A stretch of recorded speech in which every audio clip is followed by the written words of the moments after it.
Assalamualaikum warahmatullahi wabarakatuh. Selamat siang dan salam sejahtera bagi kita semua. Yang berhormat Dewan Juri, tim pemerintah serta hadirin sekalian.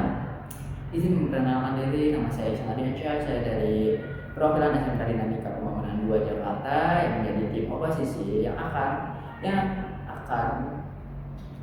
menegaskan secara tegas bahwa penerapan pinjaman pendidikan itu sebagai solusi akses pendidikan di Indonesia, atau dengan maksud Dewan ini akan mengadopsi mekanisme study loan di Indonesia. Sebelum masuk ke argumentasi, kami ingin menegaskan satu hal penting. Pendidikan itu adalah hak dasar setiap warga negara Indonesia. Pendidikan seharusnya menjadi jalan untuk memperbaiki kualitas hidup masyarakat, bukan justru menjadi awal dari beban utang bagi generasi muda nantinya.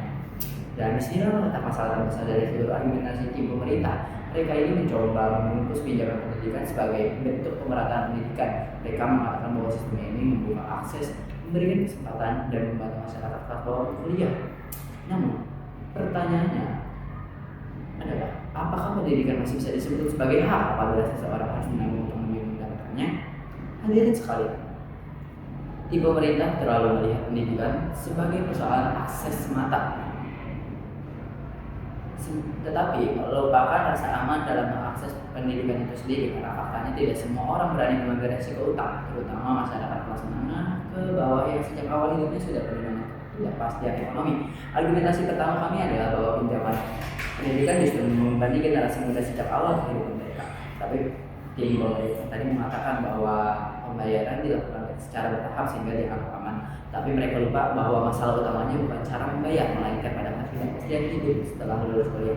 Kita hidup di Indonesia, bukan di negara lapangan pekerjaan yang sepenuhnya stabil. Banyak lulusan perguruan tinggi yang membutuhkan waktu lama untuk mendapatkan pekerja tetap, bahkan banyak yang akhirnya bekerja tidak sesuai dengan jurusan yang diinginkannya. Sekarang bayangkan seorang mahasiswa dari keluarga sederhana, ia kuliah menggunakan pinjaman pendidikan karena ini mengubah hidup keluarganya, tetapi setelah lulus ia justru dihadapkan dengan pada kenyataan bahwa ia harus mencari pekerjaan secepat mungkin demi membayar cicilan pendidikan. Artinya apa? Artinya sejak awal kehidupan gagasannya ia sudah dibawa tekanan finansial. Ia belum membantu orang tua, belum memiliki tabungan, belum memiliki kestabilan ekonomi, tetapi sudah memiliki utang yang terus berjalan. Dan kami ingin menegaskan bahwa ini bukan bentuk pemerataan pendidikan, ini adalah bentuk pemindahan tanggung jawab negara kepada mahasiswa. Hadirin sekalian, tim pemerintah tadi juga mengatakan bahwa tekanan akan membuat mahasiswa lebih serius, lebih visioner, dan lebih siap menghadapi dunia kerja. Kami sangat menolak logika ini, karena pendidikan seharusnya menjadi ruang berkembang, bukan ruang bertahan hidup dari tekanan ekonomi. Tekanan finansial tidak otomatis membuat seseorang berkembang. Dalam banyak kasus, tekanan justru menyebabkan stres,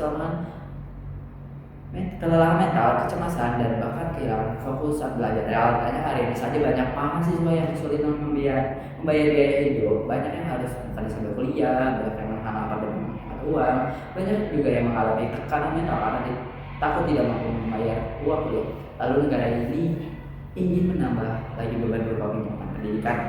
Ini bukan solusi yang berpihak pada mahasiswa, ini adalah bentuk normalisasi utang bagi generasi muda. Argumentasi kedua kami adalah bahwa pinjaman pendidikan justru memperbesar ketimpangan sosial. Kenapa? Karena mahasiswa dari keluarga yang kaya akan tetap berada di posisi yang jauh lebih aman dibanding mahasiswa dari keluarga miskin.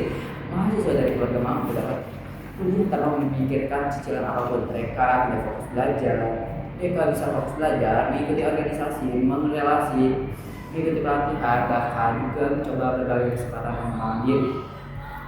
Sementara mahasiswa dari keluarga kurang mampu harus terus memikirkan bagaimana cara membayar utangnya setelah lulus. Akibatnya mereka tidak benar-benar bebas menentukan masa depannya.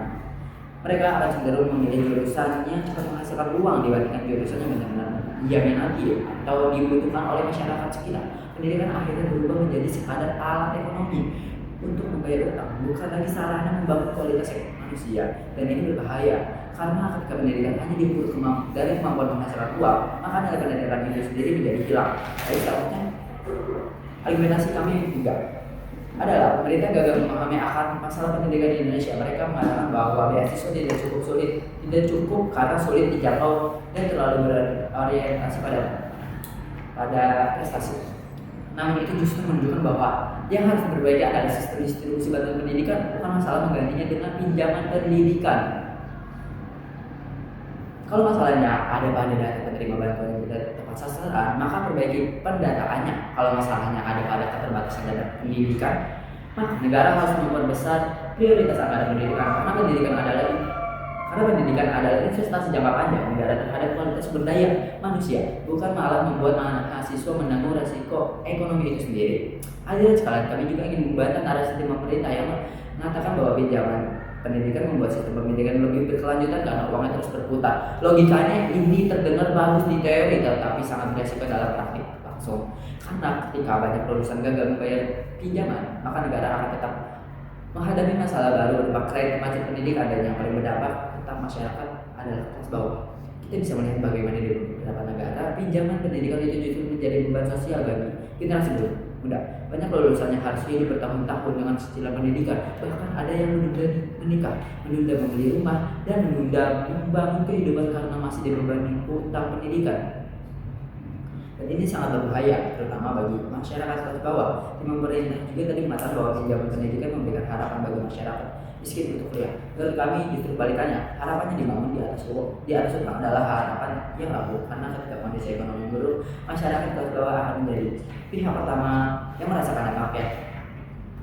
Solusi yang benar adalah memperluas subsidi pendidikan, meningkatkan kualitas perguruan tinggi, dan memperbaiki sistem beasiswa agar lebih tepat sasaran, serta memastikan biaya pendidikan tetap terjangkau bagi seluruh masyarakat. Karena negara memiliki tanggung jawab untuk menjamin hak pendidikan rakyatnya, bukan justru mengubah pendidikan menjadi beban finansial jangka panjang. Sebagai penutup, kami ingin menegaskan bahwa pendidikan adalah hak, bukan barang mewah yang hanya diakses dengan mengambil utang.